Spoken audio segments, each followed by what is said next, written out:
let's try that again. Welcome, everybody. Lovely to have you all here, live and catching the recording. I'm Alexandra Deepring. We've got Valentina Leo, Ohad Pele Israeli here to. And yeah, I mean, we're all quite excited.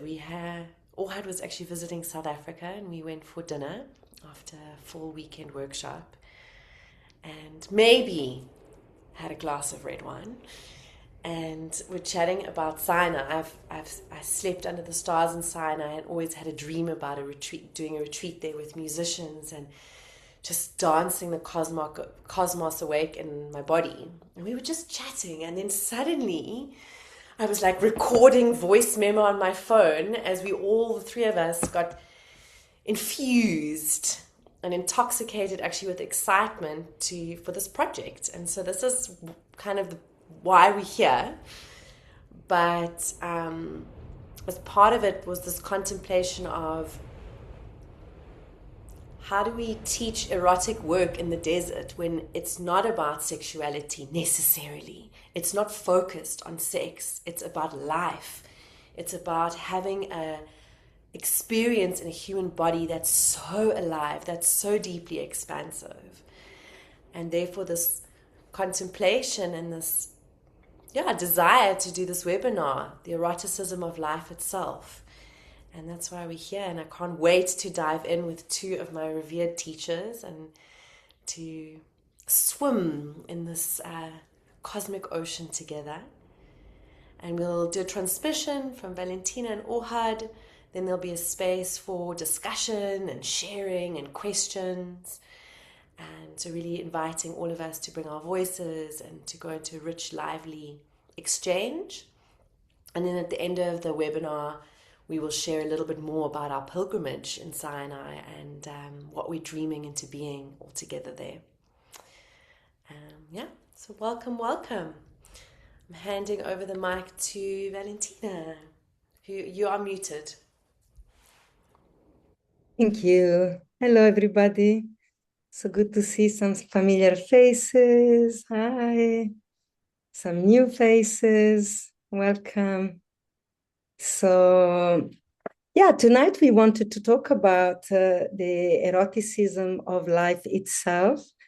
And Pele and myself, we teach from different mystical current, but we basically teach the same things every time we come together. It's so beautiful for me when I sat the first time with Pele learning about Kabbalah and finding so many parallels with Tantrism, and to realize that the essential truth is simply one. And then we have different currents that express it. According to different human temperament, we would prefer this current or another current. But to see that the essential nature of reality, it's one, and yet has many voice, many ways to express itself.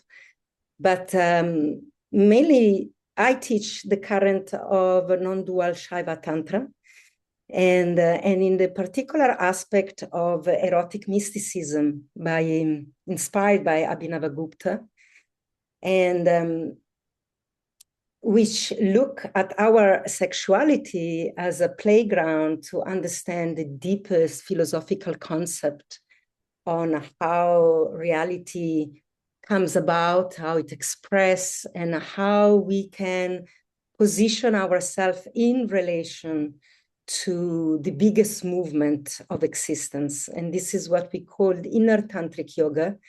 The posture is not a physical asana, is not visible. It's an internal posturing. It's how do I position myself with the happening on life. And in the current of erotic mysticism, I position myself as a lover, as a beloved, as in the action of lovemaking. And so it gave me this map to interact with the mystery of reality directly as an equal, because, when the divine is your lover, then you're meeting as an equal. In many religious tradition, we see the divine represented as father in the patriarchal tradition, sometimes as mother, and in relation to this figure, we are smaller, we are the children, which is really good to develop humility and to be humbled to something greater. But Tantra, it's a current that really invites maturity, invite your adulting to show up, to take responsibility, to really participate, not as a smaller entity, but as equal as the divine itself. And so the image of the lover represents this more appropriately, because lover needs to be equal in order to compenetrate each other. And also speak into this philosophical concept that the divine, it's imbibed in its own creation. Tantra doesn't separate the creator from creation. There is a gap there. And in many traditions, the creator is perfect and the creation is imperfect, longing for perfection. In Tantra, there is this continuous compenetration. And so we're using the language of sex and sexuality to understand this movement of energetic. And so in sex is very clear when there is a penis inside a vagina, there is a penetration of two separate bodies becoming one and realizing themselves into a different dimension. And this represents the continuous compenetration of the divine into its own creation at any moment. Even sitting here right now, we are all imbibing the essence of divinity, either we are aware or not aware. And so the language of sex is really flexible and inspiring, because also in eroticism, we use this word of the arousal, when we get aroused by sexual interaction with another being. And when we are aroused in sex, we're actually really present. We are right here. The hormones are changing, the pleasure it's rising, the blood is rising to the top of the body. When we are really involved in lovemaking, there is no other place we can be. And if we are in other places, then you know sex is not great. When we're thinking about the shopping list or what I must do later. But great sex requires absolute presence. And this is the representation of how to master this dance of life. The first building block is to be really present with what is happening. So we use sexual practices to learn to stay present in the ecstasy, in the sexual ecstasy, so that then we can stay really present in the meeting with the divine, because it's a great meeting. And so this is how we look at our relationship with life as an erotic one. Our spirituality, it's a spiritual eroticism. And so looking at our sexual desire as a map to get to know the mystery deeper and more intimately, like we would want to meet a lover. And so hence there was the title of this call tonight, how to have an erotic life without depending on sex. That sex is just the activation of greater realm. And once we have this experience, could be like the experience of Satori, we can reproduce it daily in how we encounter our ordinary life and make it extraordinary. And inviting the physicality with the responses of the body as a map to encounter the immensity of the mystery. And of course, this is a very personal relationship that everybody needs to tailor, design for themselves in a way that it can really serve you. And maybe I'm just pausing here for a moment, taking a breath here, and see if Pele wants to interject a little bit. so that I don't just have a monologue. Mhm. And then we can bounce the conversation. Yeah. Hi everybody. It's like so I'm already like in total pleasure just seeing friends that I haven't seen for months or some even years here on the screen. Hi to all of you. You know who you are. It's good to see you. Um, Even those with a closed camera. I want to invite us to start with just having a penetration right here, right now, by allowing air to penetrate our lungs erotically. Like imagine you are surrounded with life, which is what it is. Like, and so take out exhale, take out all the air with no effort, just like exit, and then inhale erotically, like you're taking in a lover, and exhale in the same way, like a penis that is going out, and inhale erotically and feel that this oxygen is becoming you, and exhale. Mm. I don't know if you feel it, but I feel like my spine is entangling right here, right now. Just gentle currents are flooding my skull.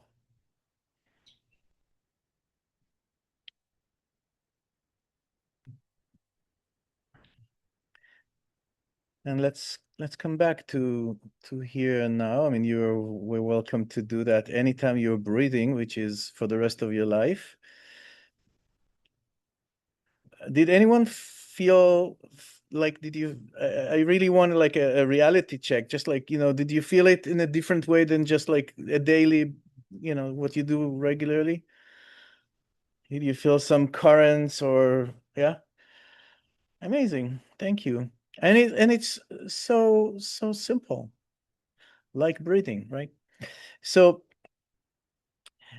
I want to start with a quote from one of the Kabbalists in the 13th century, one of those who actually had to escape the land of Israel from the Crusaders. Um, his name was Rabbi Yitzchak de Akko. And one of the things that he wrote back then, he said, a person who never loved a woman, of course, he spoke for men, but a person who never loved a woman is like a donkey, is similar to a donkey, and even worse. Because only from the physical love in the flesh, one can realize divine love. That's a quote from 13th century. Basically saying if you're a monk, or if you live ascetic life, and remember, right, he was running away from the Crusaders that were all angry monks. So if you live without eros in your life, you cannot realize divine love. Divine love is, as Valentina said, the map. Eros, the sexual eros, is mapping for us what is ecstatic life. But then, like with any map, we need to go to the territory.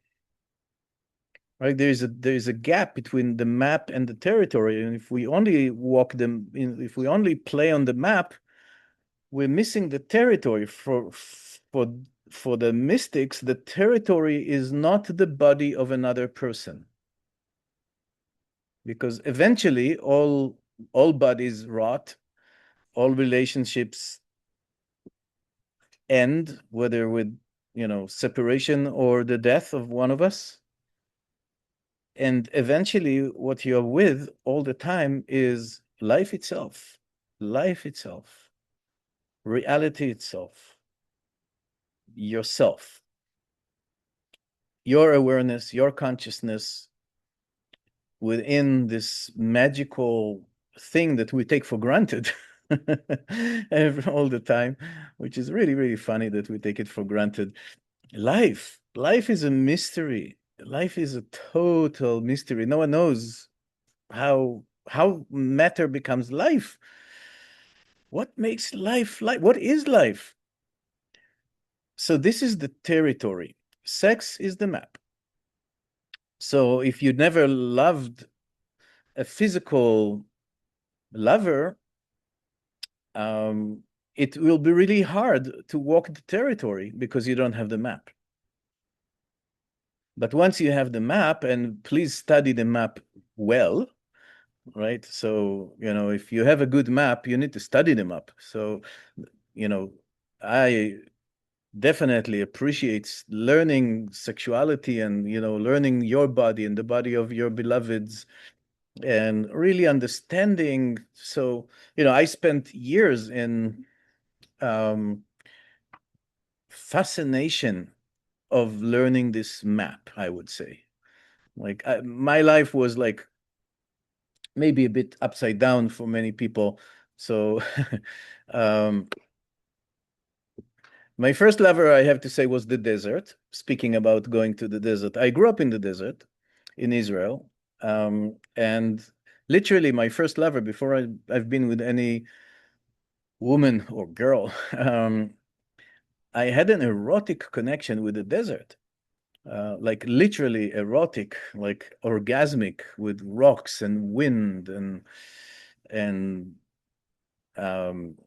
wolves and fox and ravens and the water in the little springs in the desert. That was all my youth, and then it made me be fascinated about this thing that I feel through that, and that led me to, so to say, God.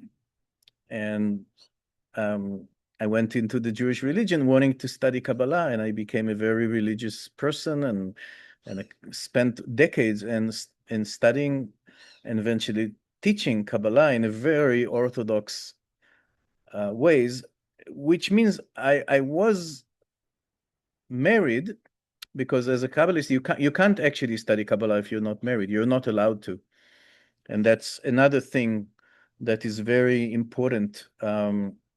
You have to have, they relate to it as you need to be balanced with female, male, masculine, feminine energies. So if you're not married, uh, not good, and they will not teach you. So I was married. I got married with my first wife when I was 18 and a half.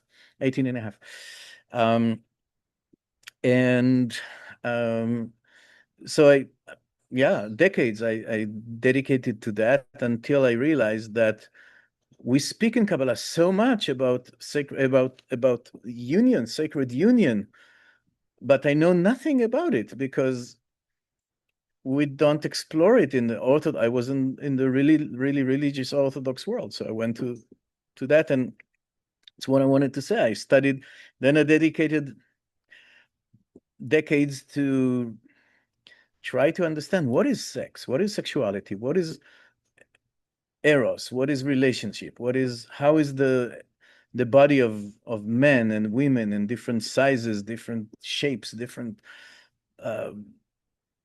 ethnicities. And I really studied the map well, I have to say. And so not to say in any way that this talk is by two people who say like, oh, you don't need sex. Sex is good. It's a good map, as long as you remember it's a map. And that from that we can elevate ourselves to live a sexual life or an erotic life that is back with life itself, with the divine itself, with breath, with a sun that is caressing our skin, or the wind that is caressing our skin. Sometimes we can be penetrated by breath. Sometimes we can meditate and feel that we are what we are. We're penetrating the space with our existence. We're penetrating right now. You're penetrating the space you're in. Not only with your body, but whenever we express ourselves, we put our energies out. So it's all very erotic. So much that actually there is a beautiful academic work by one of the greatest scholars of Kabbalah, academic scholars. His name is Professor Yehuda Libes. And his article, for those of you who read Hebrew, it's only in Hebrew, is called Zohar ve'eros, Zohar and Eros. Zohar is the main book of Kabbalah from 13th century. And basically what he claims is that the word Zohar, which usually we relate to as in modern Hebrew as glow, something like shining, glowing, but he proves from the book of Zohar itself that the meaning of the word Zohar for the people who wrote the Zohar is Eros. So the book of Zohar is basically the book of Eros, and that's the main book of Kabbalah, like the main book of Kabbalah. And what they say is that once you become a real mystic,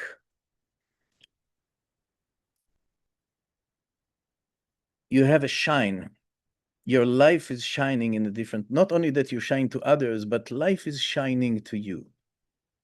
There is a glow, there is a shyness, like Eros is shining. There is a specific quality.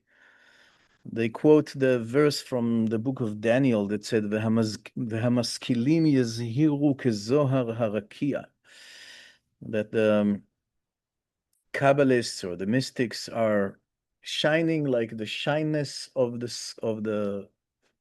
sky.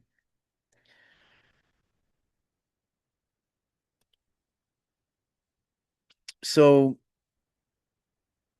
for me, and I'll end with that. There's so much more to say, but the journey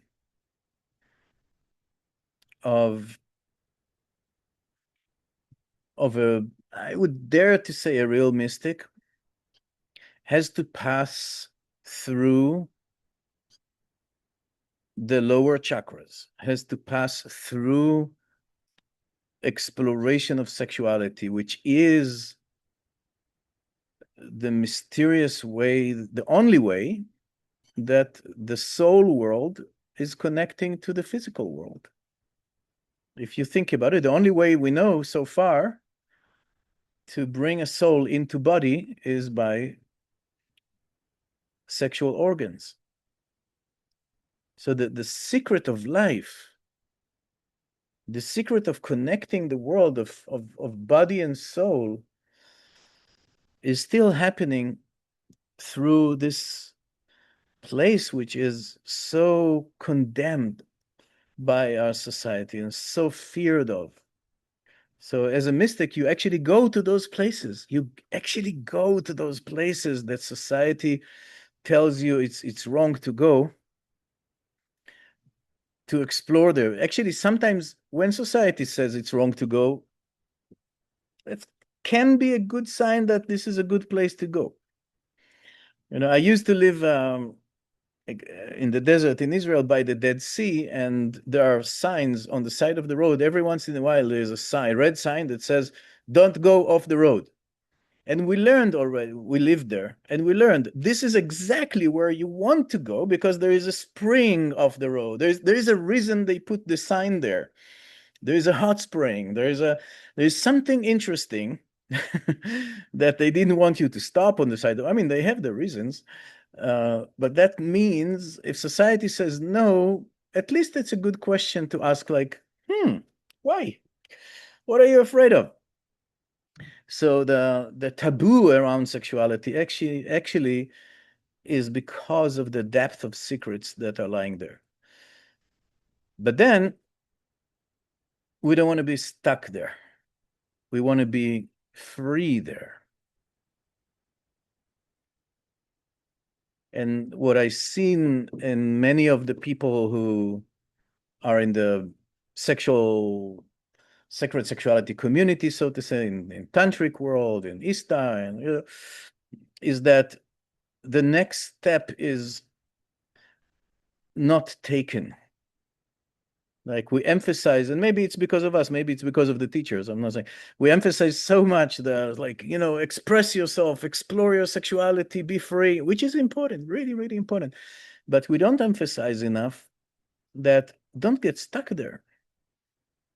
Make it open for your consciousness, so you can go, like, no problem. You can go to sexual imagery or sexual experience, and you're not getting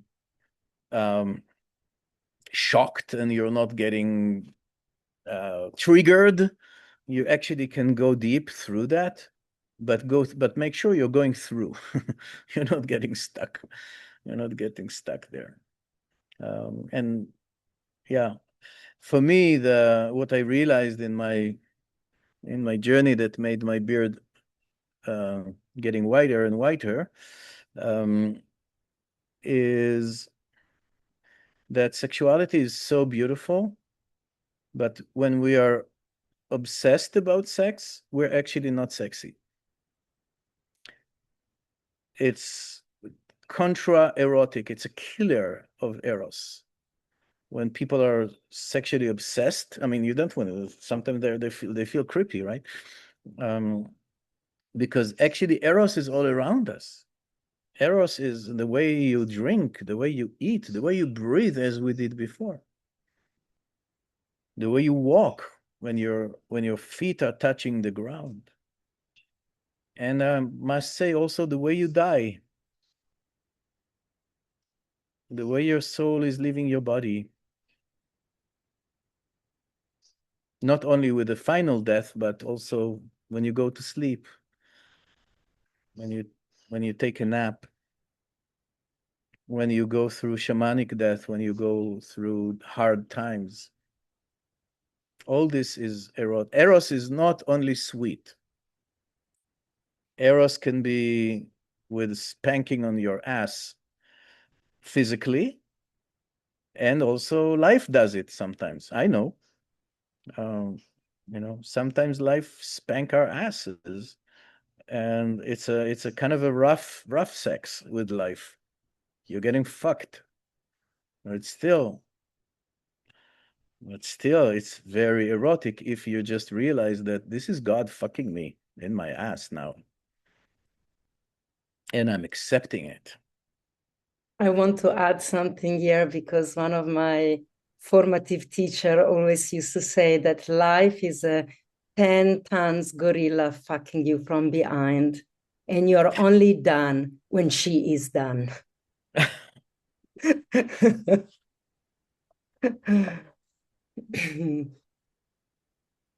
Yeah. So yeah, I think I would pause here, and Alexandra, Valentina, or anyone else, if you want to. I would love this to be a lovemaking, so we're not in a monologue. So for me, something I wanted to jump in when you spoke about sex. To be obsessed with sex is not sexy. It's also because when we are obsessed with sex, we make sex mine. It's about my personal pleasure, my need. It's this wanting and closing in. And there is instead this awareness moving in my life. And after all this sort of exploration with you also, Pele, that sex is not mine. I belong to sexuality. It's not my sexuality, my orgasm. I do the fucking. No, I mean, this could be a way, but I see that when we go down this route, it's very limiting.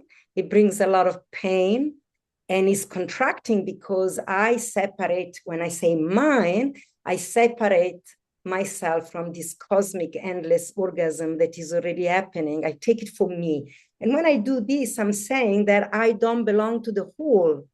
There is me and it.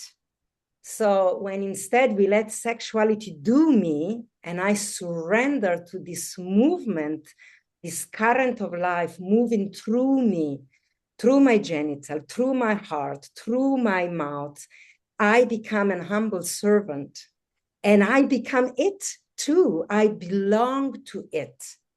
And I let it do what it needs to do.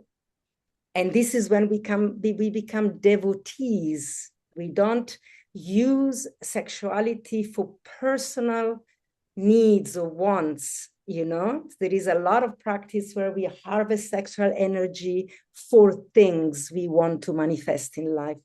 Again, it says I'm separated. I need to take it and sexuality become an object that I can do stuff with. And for the mystics, sexuality is the current of life. And I am here to give myself to it.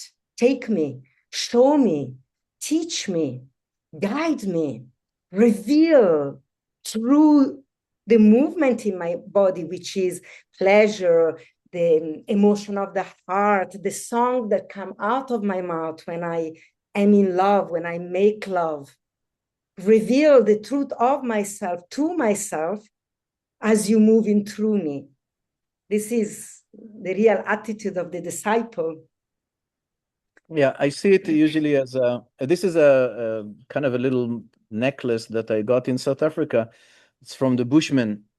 They made it and gave it to a friend. And the way that I see us is like, I don't know if you can see, but every bead is perforated and there is a thread that's going through, right? Each of us is a bead and we're perforated, and the thread that is going through us is Eros. And if you think about it, your parents were here and Eros was going through them and created you, and you're going to go. We are all going to disappear, but sex is going to stay. Sex is here for some billions of years. It's going to stay for as long as there are biological creatures on the planet. So it's the thread, and as you said, it's not mine. I'm a bid. My whole personality is a bid wrapped around this power, this cosmic power that is here to bring things together and create magic. Basically, we're living on that. The energy of the sun, of all the stars, as far as we know, the energy of the stars is of fusion, atomic fusion. Two atoms fusing together. It's not the nuclear power that of a bomb or nuclear plant, but fusion, which is basically an orgasm. If you think about it, the sun is constantly in orgasm, like two atoms merging together, becoming one. And from this unifying of atoms, so much energy is beaming out, which is the orgasm of atomic explosion. And that's the fuel of our sun and of all stars, as far as we know, in physics. So we basically are all, and of course the sun, then shines photons onto Earth that the plants are eating and so forth, and we're eating. We're made of orgasm, not only of our parents, but also of the cosmic orgasm of the sun. We're just literally, physically, our body, every piece of us is made of that. For me, this is really, really exciting. I don't know if for others, but for me, it's very pleasurable to feel that. So I want to chip in here also because it makes me think when you were speaking now, there is, in Sanskrit, there is one of these seed mantra, which it's an essential mantra, is made just by one word. And the word is aham, aham, which translate, translate as I am in simple term. But when we break it down, it's composed by three elements, by three sound. A, which is the first letter of the Sanskrit alphabet, which is what creates everything, which is Shiva, pure consciousness, the ground of reality from which all the experience arises. And we say this arises like the arousal, see the language, because in truth, the reality, pure consciousness, doesn't create. It's an arousal. It arises from its own body that encompasses everything. It's like erotic arousal when we are turned on and there is this fire in the body that initiate our next movement or a song or a gesture. So Ha, Shiva, the ground of reality. Ha is the last letter of the Sanskrit alphabet. And in between these two letters, all of our cognitive reality is created. So the tradition says, Pa is the sounds for the Shakti, the polarity, where is the power of consciousness to manifest, to create everything ever possible.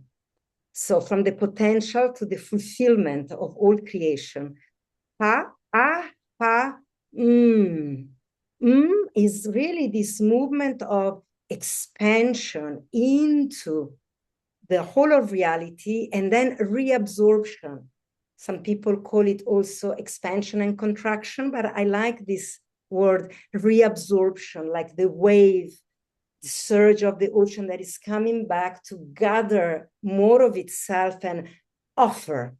So Shiva Shakti offering their lovemaking, their compenetration, their most profound love affair into existence to know, so that existence can know itself. And then at the end of this aham, there are two dots which represent this for infinity. Aham, that is goes on for infinity, but also means it's just what it is right here. Because when we are completely right here, that's all there is. Infinity is not endless time, but is seen as lack of time. There is no time. There is this. And when I was in India training in Tantra Yoga, we were chanting this aham, aham, aham. And suddenly I started to really hear it in my being of this ah, ah, ah, ah, ah,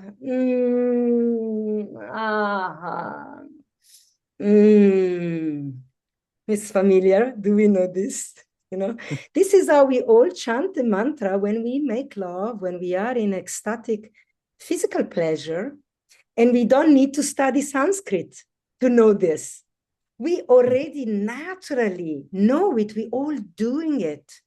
This for me was a big revelation because this truth is accessible to all of us just by virtue of our existence.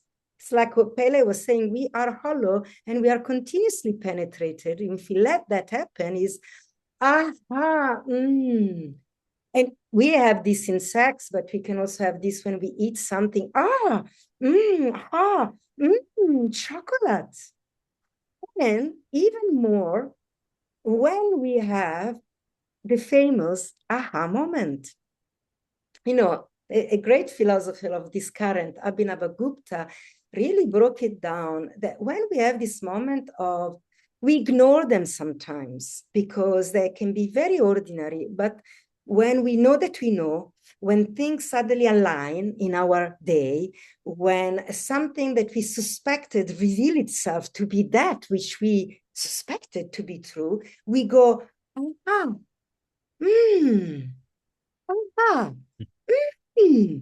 in that fraction of a moment, it's like an orgasm. In that moment, we are one with the experience of bliss, with the experience of God knowing itself. We underestimate it because we think, oh, this was just about my shopping list. It's not so spiritual. This, I knew that guy wasn't going to show up today, huh? And he didn't. I just felt it.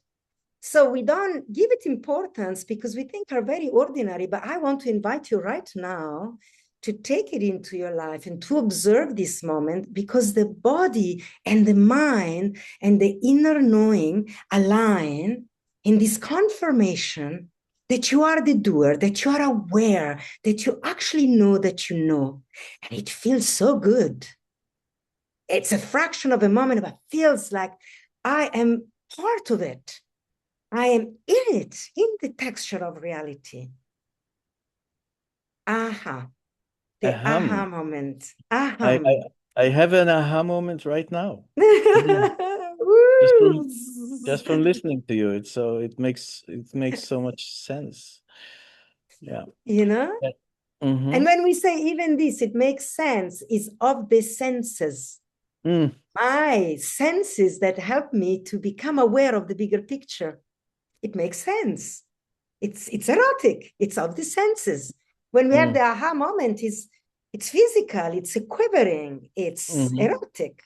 You know, you are on point. You spoke about this, Pele, in our previous conversation, that soul ecstasy when we are on point is the Yes, aha moment, right? exactly. Yeah, I wanted to jump into that actually. This is one of the things in Kabbalah that I realize more and more become like my North Star. You know, my what I'm working with is what I call the inner point. It's I don't call it. It's a Kabbalistic term. That there is an inner point. Actually, to every moment in life. Life is a series of moments. Every moment has an inner point. And when we say there is an inner point, that means that there is also outer territory. It's like a target, like a target that there is the bullseye in the center. The beads in the Yeah, like the necklace. bees. Yeah, yeah. And around there are circles. The thing is, like as you said, Valentina, when we or as much as we go to the center, to the inner point, nekuda pnimit, as we say in Kabbalah, as much as we touch the inner point, when we really touch the inner point of a moment, we're in total ecstasy. The inner point of every moment is total divine ecstasy. It is God. It is the divine or divine spark, as we call it in Kabbalah, Nitzotz Kadosh. When we touch it, we're in complete flow. We don't know that time exists. We moved away from time to infinity. And it can be for a moment. And it can be for a flow of several moments. But when most of our lives, we are not in the center point. We're not in the inner point, but we're somewhere in the periphery, which is a denial of what this moment is really about. There are levels of denial. You know, you sit with someone, for instance, and sometimes we both know there is something going on. There is something we're not touching. There is some truth. Maybe we're attracted to each other. Maybe there is like something to clear. Maybe whatever it is, and we're not touching it. We're talking around it. We're talking around. We're going around. And eventually, if we live life like that, we live life that is missing the point. We live on the side of life. But the more we remember, and this is my practice now, in the last years, it became like my practice 20 times a day, like just asking myself specifically in, so to say, dull moments, whatever, I'm sitting in an Uber or I'm walking from this place to the other, like moments that you would say they don't have a meaning. They're just in between things that are meaningful. I ask myself, what is the inner point of this moment? Right now, as I'm walking the stairs to meet my friend, I'm climbing the stairs. And it happened to me that those moments became like this moment that I was walking the stairs in my friend's apartment. It's stuck in my memory because all of a sudden, just a very simple moment like that, would brush, we would not remember that existed, became a sacred moment. That moment became like really says like just by asking what is the inner point, and I just felt the breath. I felt my breath. I felt this moment. This moment is a moment in reality that has never been before, will never be again. This is, as my friend Data says, I love this term. This is as God gets. This moment is as God gets. There's nothing in the next moment. There's nothing more than that. This moment is divine. Maybe I'm short of realizing that, but if I'm asking myself, what's the inner point of this moment? It might take my consciousness to, I don't need to change the moment to make it. Sometimes I do, if I'm sitting with, and I'm avoided, there's a conversation that we avoid. So if I ask myself, what's the inner point of us meeting? And I do it actually whenever I meet with someone. And it takes the conversation to something that is more vulnerable, usually, and something that is more real. It drops deeper. But it can be also, I don't know, sometimes I do it with a person who serves me, whatever, in the supermarket, the cashier. And the inner moment would be the inner point would sometimes be just to smile to them and to say, thank you. Like really, like to feel there is a person. This person is divine. This person is a subject, is not an object.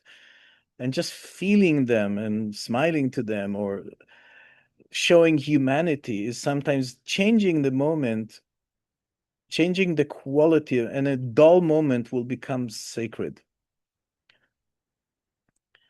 And again, this is, once I put my attention to that, I find these guidances are here from my rabbis, my teachers of 200, 300, 400 years ago. It's written so clear. They say there is nothing meaningless in whatever you do. There's nothing you can't do. There is nothing meaningless. Everything is full of divine, except you escape it.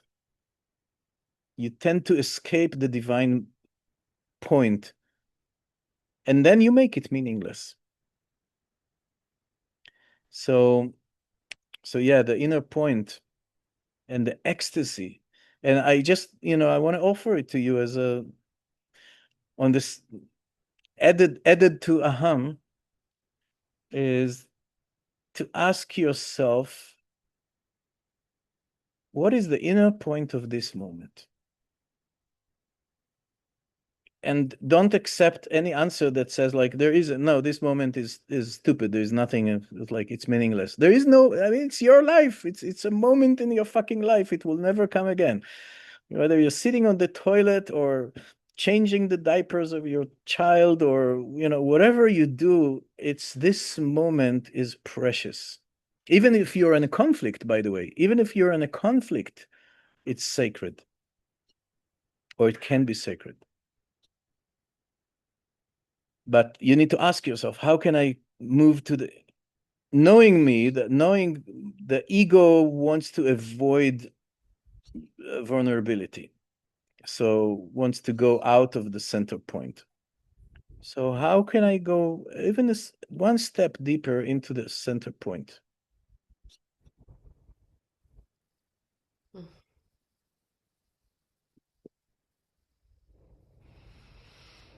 And then it's a fuck, right? Then it's like, of course, I mean, I thought it's like, it's clear, right? It's then this moment becomes a lovemaking of consciousness and reality. Then this moment becomes like a aham, like orgasmic.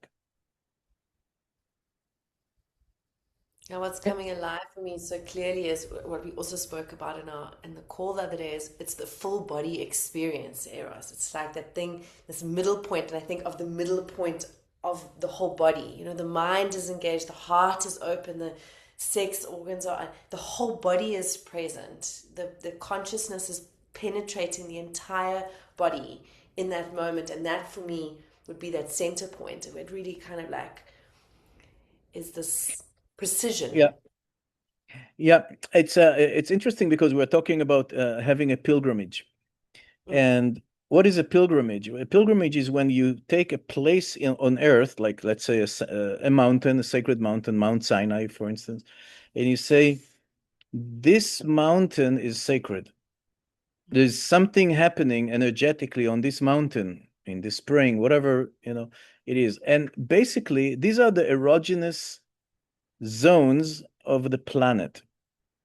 It's like, the nipples and the yonis and the genitals of the planet are those sacred. What are our erogenous zones? Our genitals, our nipples are basically sacred spots on the territory, on the geography of the body. So the body is like, it's okay, nothing happened, nothing. And then you come to a sexual organ, and there is a lot of energy and a lot of sense. So in some ways, having a pilgrimage is emphasizing, it's like going to the erogenous zones of Earth. But then there is the sacred move out of the pilgrimage. It's like you're going to Mount Sinai, but then moving away from that is actually drawing the energy that was so focused on this nipple, on this cock, on this mountain, and I'm going to take it home. How can the whole body of Earth become sacred? So when we're making the pilgrimage to Mount Sinai, and it will be in our consciousness when, there's one thing is like, I'm going to this super energetic mountain. But then once we've been there, it's not like, okay, done. Now let's have fun. It's no, now actually is like, how do I take this peak moment, realization, energy to the rest of the body? It's like really how to take orgasm from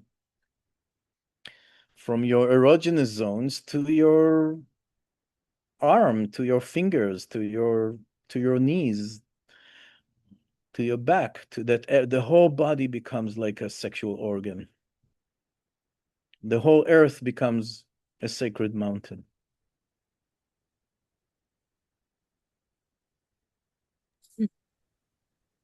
How about we take all of this into a really short 5 minutes practice, how the whole body become your sexual organs. Yeah. And then we have another, we got another half an hour to make this call interactive. We would love to hear from you and open up some sharing. So I'm just gonna play some music. Can you hear the music and my voice? It's good. It's just as a little background to soften. The invitation is to close the eyes and look at the inner landscape. We're making an inner pilgrimage.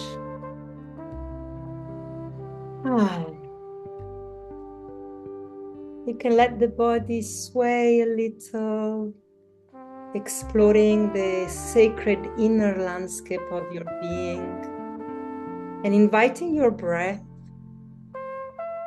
erotically breathing, and breathe as if you are smelling this moment. If you are smelling, as if you are smelling the body of your beloved, the body of your lover. I notice if there is a different quality of taking the air in. All the nuances of this moment alive. And really relaxing the skin, the muscle, as if you already have everything you need in this moment. Just really let yourself drop into the center point that Pele has been speaking about it, the hollow center of this bead. And you're being breathed by this moment traversing you, and allowing your body to gently respond to this breath of the beloved, penetrating the core of your beingness. And you know, we have this spine that is hollow, so you can really imagine your body, your being right now as an instrument, a musical instrument, producing the song of your life. And let your body respond into maybe some movement. Maybe your arms wants to float into space, and offer your body to this lovemaking that is happening right now.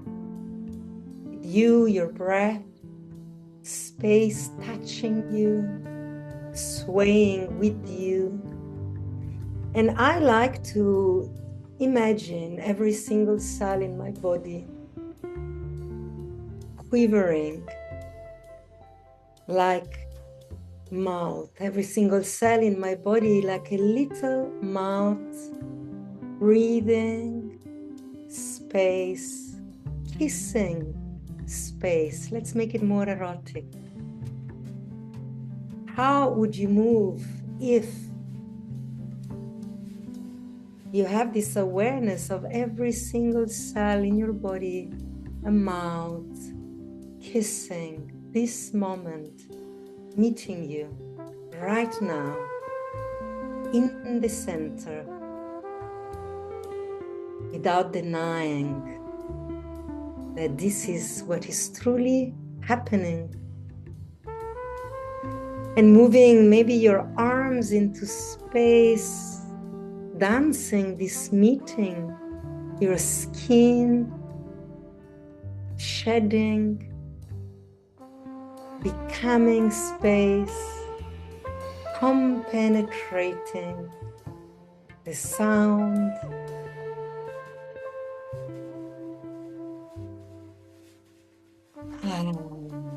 And let the breath flow.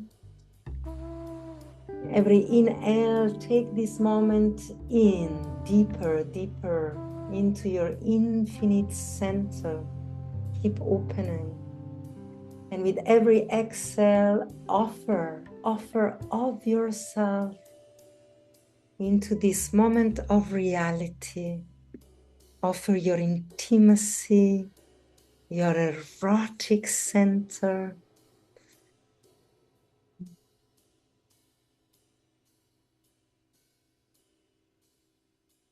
And allowing Eros to have this experience. Eros meditating this moment as you. And your breath is this thread piercing the beads for every ear. And mm. Mm. Yes. So I'm gonna play you another short song, 3 minutes. You can use it as you like. Maybe you need to quickly go to the toilet or take some water, or you feel like standing and moving in the space, keeping this aham alive in your being, breathing reality as your beloved, kissing the space as you're moving with your own physical presence. And then we can come back here and Let's see what wants to happen in this togetherness.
I'd be so curious to hear how everybody feels.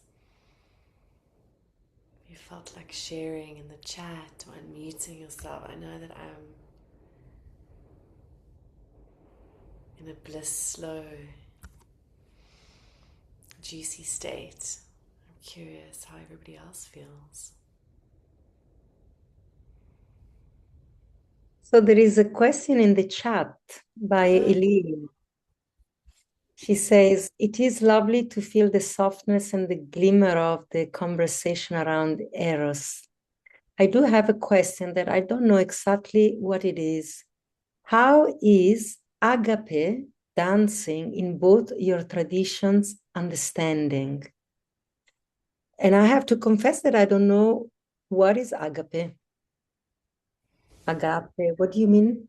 So, Do you know, Pele? Agape, you want to ask? It's one of the Greek words for love, that is very specific for a specific kind of love. But let's where is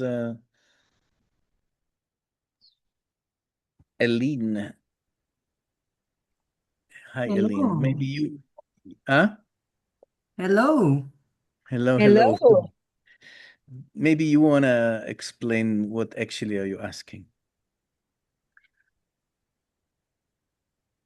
From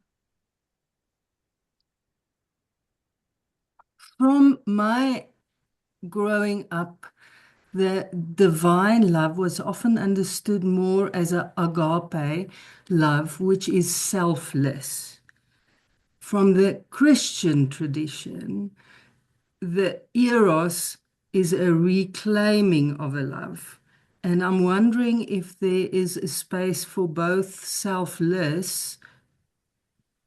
Is it a, and I'm not dead sure what I am asking, but I'm curious, especially because of the Kabbalah, to understand that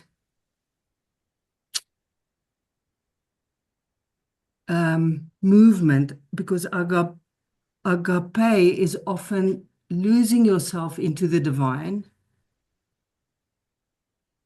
And then in my understanding, it was forgetting the body a little.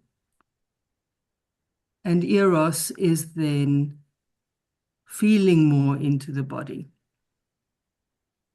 Okay, now I understand what you're asking. Thank you. I Because just agape, hear when you say losing yourself into the divine, maybe is offering yourself to the divine. And you can offer your body too. And in the moment, your physicality is sacred too. But I'm going to let Ohad expand. I will just say that we need to be very aware that many traditions and religions, Christianity for sure, but it also true for other traditions, Western and Indian, are ascending traditions, and to various degrees demonizing the body, the flesh, and sexuality. And as I said before, when religion, and especially organized religions, are putting some kind of a sign of "don't go there," I would not automatically obey, but I would ask, like, what is there that you're trying to? Are you actually trying to save me or save your own ass? From me exploring that. And what I know from, since I've been a religious person for many years, like an Orthodox religious person, I have the sensitivity to this. And a lot of what's going on in the world still, even from people who are not religious, still is infected by this demonization of the body and of sexuality. Purely the reason, in my understanding, is when you are exploring those areas, you will be less predicted, less controlled. You will be unpredicted, and it will be really hard to control you and bring you every Sunday to church and make you donate some good money, and feel guilty. As long as you're feeling guilty, it's easy to control you. So there is a lot of guilt, and it's a guilt of centuries or thousands of years that is accumulated around sexuality. It's probably not for 1 or 2 or 3 generations to really peel it off, right? So this to say that offering your, as Valentina said, offering yourself to the divine can be, and in some ways should be, and why wouldn't it be, when you're in total sexual ecstasy, when you're making love either with your own vibrator or with a person, doesn't matter, but you're orgasming and your whole body is vibrating as an offering on the altar, like you are consumed by divine fire in sexual ecstasy. So loving God, loving the divine, or even offering yourself to the divine does not mean forgetting the body. It can be through the body. It can be without, it can be in total, that you're just like, out of the body experience. This is also important. I'm not saying that you only have to go through, but it can also be. And as long as we're trying to say something is sacred because we're forgetting the body, we're still satanizing the body, and we're still demonizing the body. And the body is nothing but God. The body, flesh, or matter is energy. Matter is a miracle that we didn't explore yet. Yeah. So I also have a big doubt about the term selfless. So selfless love. I don't know anyone who's selfless, honestly. And I've met great people, great divine people in all kind of traditions. I've never met anyone who's selfless. I can say, like, maybe yourself is more realized in a divine way. Maybe yourself is less limited with small vision. Maybe yourself is a self that has a big vision of reality. So you can transform the sense of self, but selflessness feels a bit of kind of avoidance and denial and self lying to ourselves and lying to others and hypocrisy and all the good things that religion is really good at.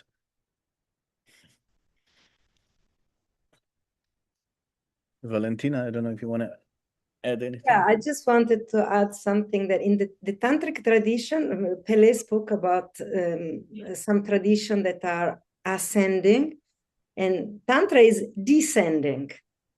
And even when I explain the aha and the divine, the absolute creator, from whose body all experience, all phenomena are arising. The word body is used intentionally there in the tantric tradition. We call the universe the body of Shiva, is that which contain all the phenomena of our experience. And so Tantra say, without your body, there is no reality. There's nowhere else to go. So even if you have a transcendental experience, you're using your body to get there. Your mental function, it's part of your embodiment.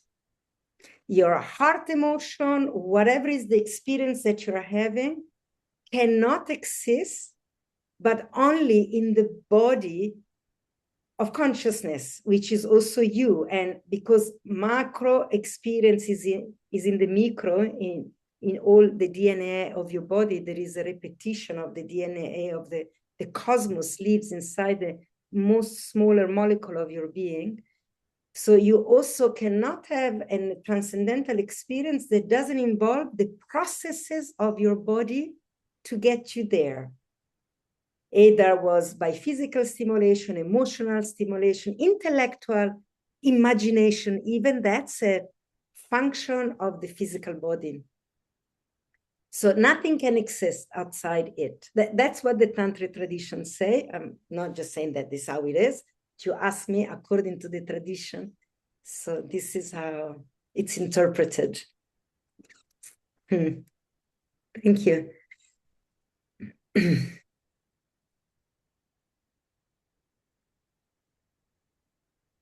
I see that there are more texts in the text box.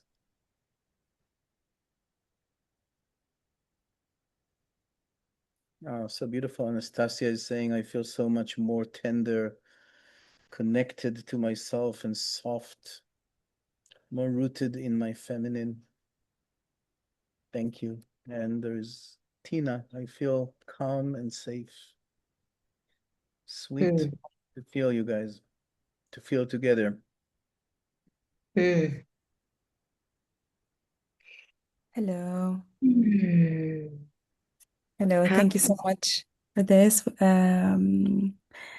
conversation, of this coming together.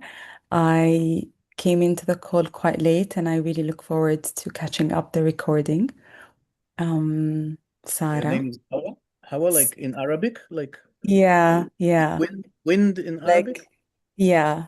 Mm-hmm. Hawa can be desire and can Ah, be also Ibn Arabi referred to Hawa as God when it's love, when it's uh-huh. referred to as love, like in poetry. So yeah, it can have many meaning. Also, wind. Uh-huh. Yeah. Um, uh, so I don't know if this is because I haven't listened to the whole conversation. I don't know if it's like a continuation, but I would love to ask this question. Um, what is the role of the body in connection with, let's say, the Earth and the planets or higher dimensions, I would say, in moving the energy and supporting in that way.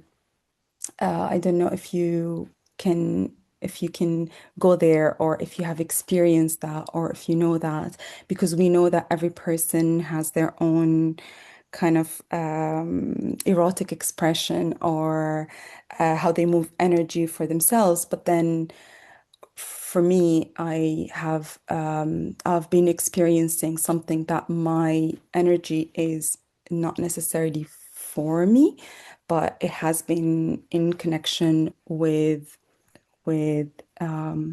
something else. Something else. Like it's not tangible, it's not for me. But some people will describe it as Kundalini awakening. It's kind or I don't know a terminology and I'm Mm-hmm. not attached to a terminology. But if there is something that you would like to, if you know about the role of the human body in supporting, moving the energy on the earth and beyond, something like that. So Mm-hmm. Mm-hmm. it's kind Yeah, of yeah. I'm yeah. I'd love to respond, but first, ladies first, Valentina. If No, you I just want to say that we touched into this, so you're going to enjoy to listen to the recording. Yeah, thank you. Spoke Sorry into about this that. Yeah. You don't of have to repeat what you no, said. I will no. catch up. But yeah, it's I'll fine. Yeah. just mention because you said it yourself. Even in my energy feels like my energy is not for me to do something with, and we spoke about being moved by it. The Yes. sexual energy of reality moving through your body, using your body as an organism of expression. And we can enjoy this experience, but when we don't make it ours, becomes much more expensive for our life, and we are at service of it. I'm just going to say this for now and let Ohad fill in, and then, yeah, listen to the recording. We touched into that. Okay. Yeah, I don't know if you know, I wrote a book that's called Kadesha. Yes, I know. You read it? I haven't, but I Okay. listened to one of your podcasts talking about it. It's Uh-huh. one of my favorites. Yeah. Yeah. So I wrote it because the ancient tradition of the priestesses of love, which were called Kadesha, um, literally a sacred woman, that's the meaning of the word Kadesha, was moving the energy of desire, which is Hawa, right? This is your name, Mhm. through the body, not for themselves. That's the meaning of being a priestess. You're not doing it for yourself. You're not even doing it for the pilgrim, for the person who's coming to you, whether it's a king or a lay person. Both of you are in devotion to something that is greater than you. And there were temples in the ancient world, and specifically the one that was in Jerusalem. That by the way, according to some interesting research, was actually where the Dome of the Rock right now. Right underneath that was the temple of Astarte, of the goddess of love and sexuality. And the rock is the Dome of the Rock. The rock underneath is connected to the very ancient temple that has been there for thousands of years before us. And King Solomon, and my tradition in Kabbalah is connected to the wisdom of Solomon. It's not a place to explain. There are many branches in Kabbalah, but it's specific. So King Solomon built a temple there for Astarte, for Ashteret, for the goddess of love and sexuality. And it stood for 300 years, this specific temple. My book, Kedusha, is speaking about what was happening there in this temple in Jerusalem in the days where it was destroyed by the monotheistic revolution that swapped the country. So yes, this is, to my understanding and experience, the way of working with the meaning of sacred sexuality, that exactly, it's not for me. It's energy that is cosmic. It's energy that is moving through me. And sometimes I'm so fortunate to feel aroused by that. And then when I'm interacting sexually, I'm not interacting only for myself. Yeah, I'm experiencing pleasure, but my pleasure even is not for myself. It's an offering, and it's a way of moving energy in the world. And I think in some ways, I think women know better about it, like intuitively, than men. Men can educate themselves. But women intuitively, I think, can feel intuitively connected to the ground and to earth and to the universe, and open up, and being fucked by reality itself. So great that you're becoming the stars yourself. For men, I experienced that one of the things that can help, is taking wachuma. What people call San Pedro. San Pedro, that looks like an erected penis, except it has some thorns, so don't try to ride on it. But it's an erection that is going to the sky, that is going to the universe. And when people take wachuma with the right intention, what you might feel is this cosmic lovemaking. So it's very erotic, but it's not necessarily erotic with other people. It can be, but it's more like you're making love with the stars. You're making love with you and the trees and the birds. We're all in great lovemaking with the universe, which is kind of what's happening all the time. So that's why I love using sometimes substances, and especially wachuma, to open up to that. And it seems like you know it from your own depth of being, Hawa, and this is amazing. I actually I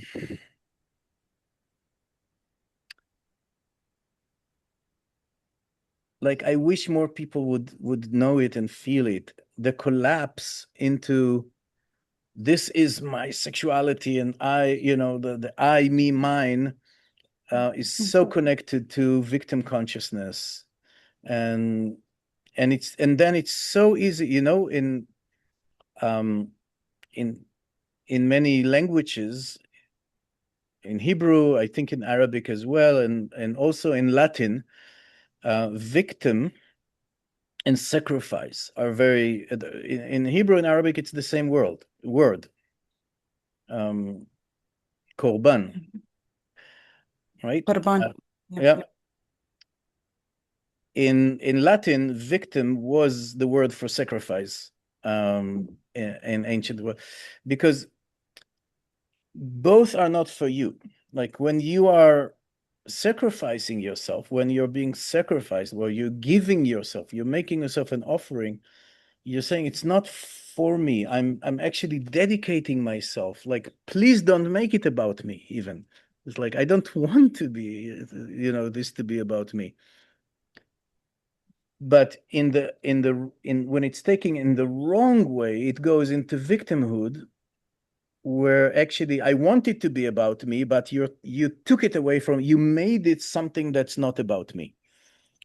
So a sacrifice can become a victim when victim consciousness is coming in. And victim consciousness is all about me, mine, it's me, it's mine, and you, whatever is the you. It can be a person, it can be religion, it can be God, it can be society. You took it away from me.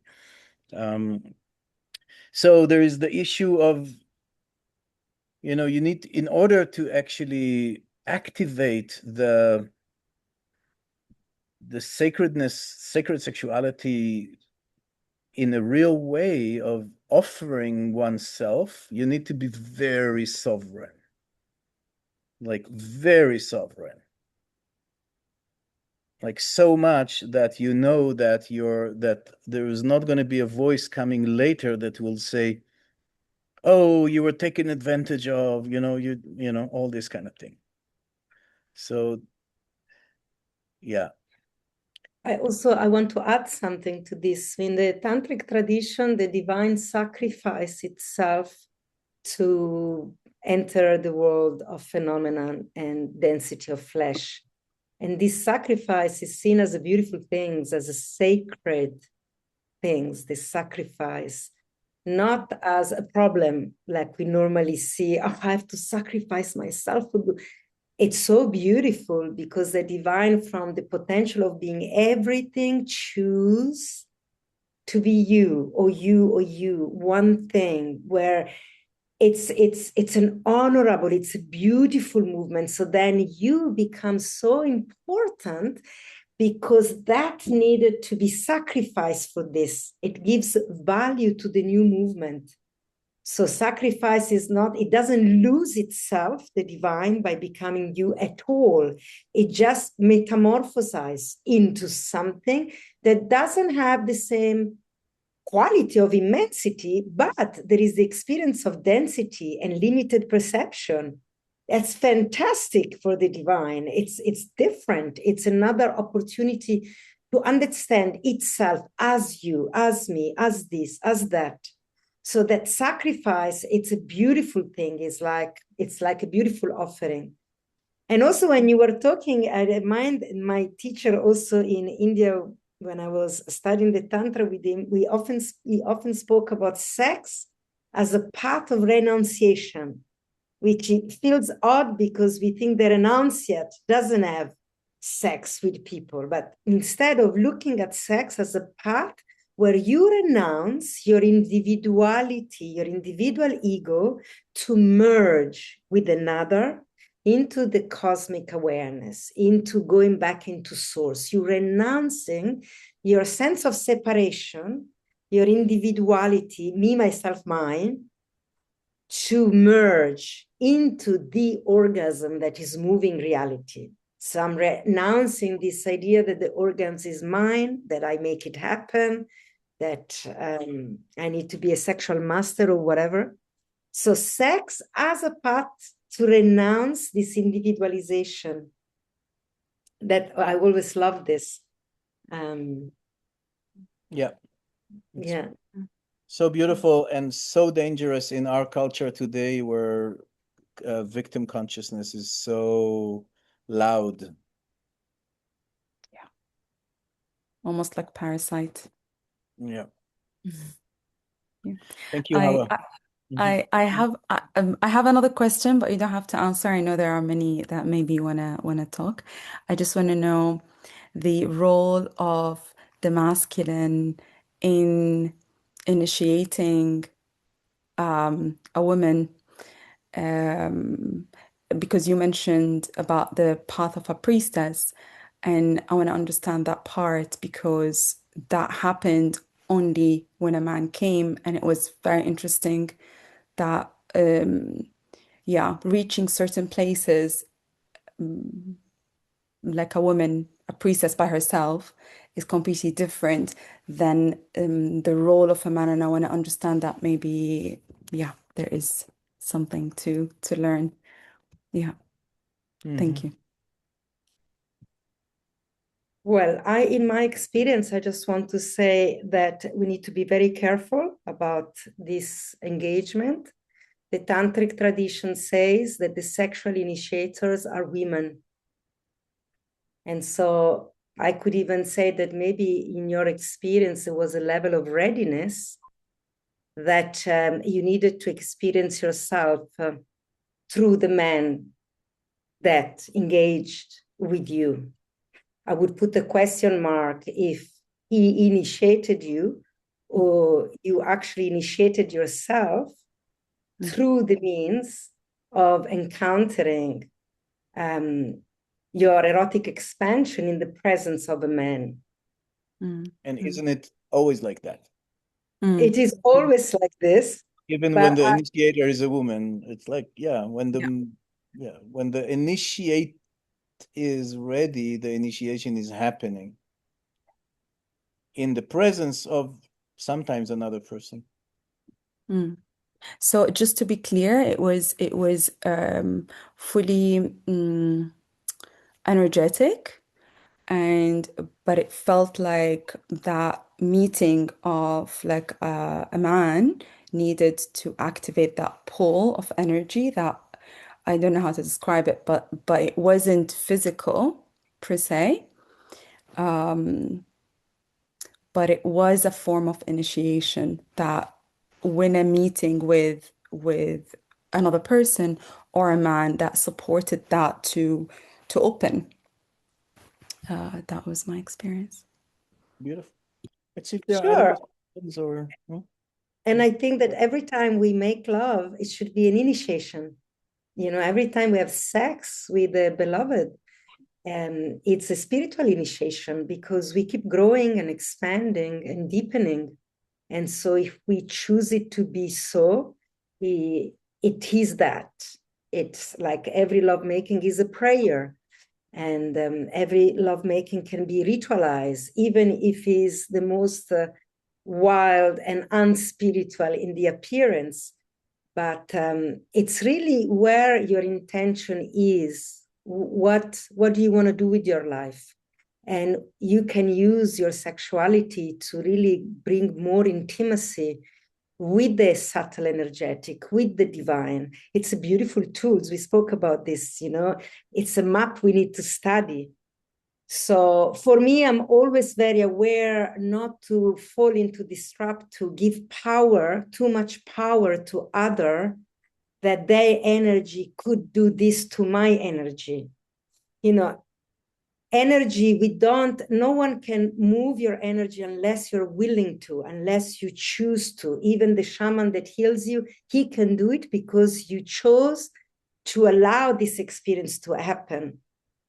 So I just say this, I just watched a documentary of this tantric master initiator that abused so many women in all of Europe, date 2024, like last year, with this narrative that he was a tantric initiator and all these women were willingly going there, believing that he had the capacity to uplift them in the spiritual evolution.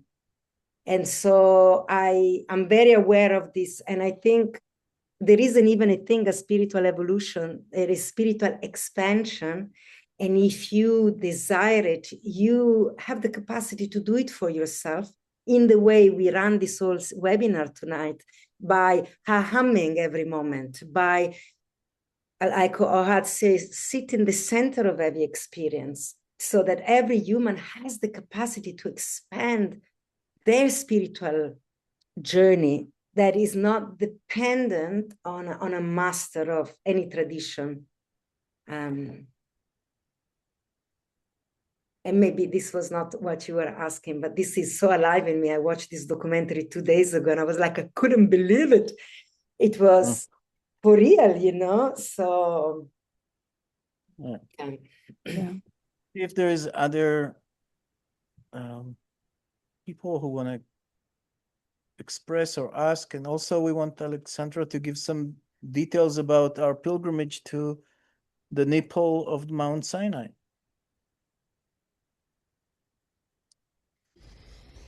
The full moon nipple hike. This is the best nickname ever. I'm so excited. Val, won't you put the name of the documentary just in the chat? Twisted yoga. Um,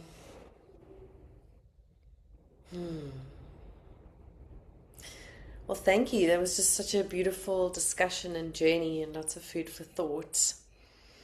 Um, So I can't get this polarization concept. Thank you, Sarah. This was really a beautiful question. I'm going to contemplate. Sinai pilgrimage, yes. So we've been brewing up this beautiful experience, and I think the heart of it is really to spend time naked with nature, and not physically naked, but really not with too much noise. So, normally when people go to Egypt, is this devotion to the temples and the different deities. And as an Egyptian mystery teacher, I am completely devoted to the archetypes and the understanding behind it. But at the center, the inner point, the center of it all is that expansive oneness. And to experience that and to sit with these teachings and these discussions under the stars, on the sand. And so we spend like 3 or 4 days. We start in Cairo, so we actually start sunrise. Well, we start in the evening, we meet, we have an opening circle, but we really start the pilgrimage. Yes, Ohad? You have a question? Yeah, No, Ohad it's raised just his like hand. I that. was like, Yeah. and we start at the Sphinx. And the Sphinx is really, for the Egyptian tradition, it's really the guardian between the two worlds. And for me, it's that piece of like the traveling, the soul to the body and the soul. And the Sphinx is really the guide, actually the guardian of the portals between the higher realms and the lower realms, let's say. And so we start there by really, with the ritual, with the prayer, to call both of those beings into thing, body and soul, but soul and body, both the ascension and the descension, that combination of deeper presence. And then we head off into the desert. We will go to the Hathor temple, Hathor was really the energetic. She's quite old in the lineages. She's quite old, and that's why I really love her energy, because it even is primordial. They say Ra was the sun, and it was so beautiful. I draw my little symbology of the inner point, and it is literally the symbol of the sun with the circle and the dot in the middle. That's the astrological symbol of the sun. And Hathor was married to Ra. I mean, Hathor was one of the first primordial expressions. Ra came as consciousness to express himself, which is very similar to Shiva. And Hathor was the Milky Way. She was the mother, this expression of delight and celebration and nurturing and music and dance and intoxication. And that's also this piece of this eros of life, is really this intoxication, to really be one and surrendered into the beauty. So we'll do some rituals there. We've got Ohad's son, Yehu, is coming, a transcendental musician, and so lots of live music. Then we'll go with camels. We'll go riding camels. This is just an absolute fantasy of, I feel the spine moving, the slow ride of the camel to really get the body liquefied, the spine really alive in the body, and sleep under the stars. Fireside chats, early nights, early rising, that's the piece. And Mount Sinai, we will do at full moon. So we will be at the top when the moon rises and the moon sets and the sun rises. And yeah, and it's, I mean, for most of us, we know Mount Sinai holds, yeah, it holds a lot of truth. It's a pivotal point. It's a center of a holy land. There's lots of wars. I mean, war being quite a touchy subject right now, but it's the center of the holy wars in the Holy Land. But one of the reasons, I think, for me, being this acupuncture point, this erogenous zone of the planet, is receiving the teachings of our 10 commandments, not Moses' 10 commandments, but what are the 10 commandments? What are the values that we call into our own lives that we live by? So that will be a curious contemplation for all of us as we walk in the dark. And then from there we go into the Red Sea. So we'll come off the mountain and nourish ourselves, and then we head into the waters to go and rest in the warm waters and to eat and to celebrate and to do some more practices. And so I'm personally just super excited to go on this adventure. It's really got a lot of different flavors in it. The wildness of nature, the spiritual land. It's a small group because we really want to go deep. We want to travel with mystics. We want to be able to co-create a field that births something that we are yet to discover, because that iteration will never happen, has never happened before and will never happen again. And live a lot of space for the eros of the group to arise into what that expression of life expressing itself as us together. So yeah, is there anything else somebody wants to add? Val? That it will be in September. Oh yes, yeah. We're talking about September, a pilgrimage from the Sphinx in Cairo to Mount Sinai and to the beach, as Alexandra just like took us in through. And if you're interested, talk with us. Talk with Alexandra. Actually, it's kind of by invitation. On like, we want to have like a selected group, small group, with many stars, like infinite amount of stars, and a small amount of people and camels going to the mountain. And many, many cups of tea. Yeah. And I look forward to experience the vastness of the desert and the sky, to learn about this quality of the ground of reality. It's vast, it's got no beginning, no end, and it's quite difficult to grasp for our limited mind. So I imagine that being in the desert will help us to know it as an experience, to meet it, to become intimate with the vastness. Yeah. And the desert is, as I said, for me, it's like my first lover. So it's basically taking everybody to be with my first lover, you know. Polyamorous in that way. Okay. Yeah.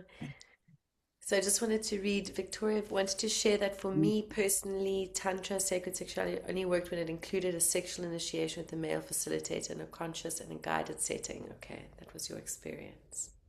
Thank you for sharing. Yeah, so if there's any questions about this work or anything to do with the pilgrimage, you're welcome to email me. I will send out the recording as well. And yeah, we look forward to seeing you there. Will be so much fun.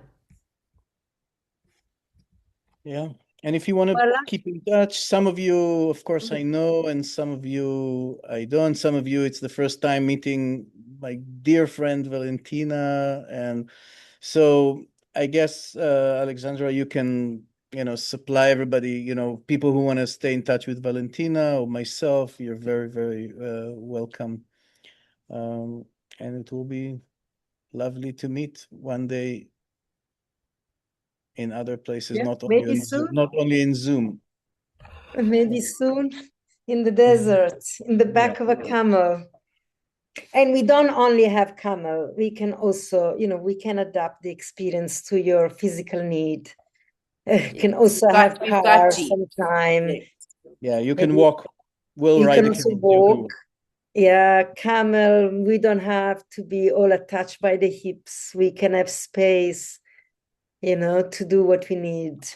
Yeah. Absolutely. Hey, beloveds, thank you, Valentina. So much pleasure to rhyme with you. Yeah, beautiful. Good sex. Thank you, Yeah, everybody. exactly.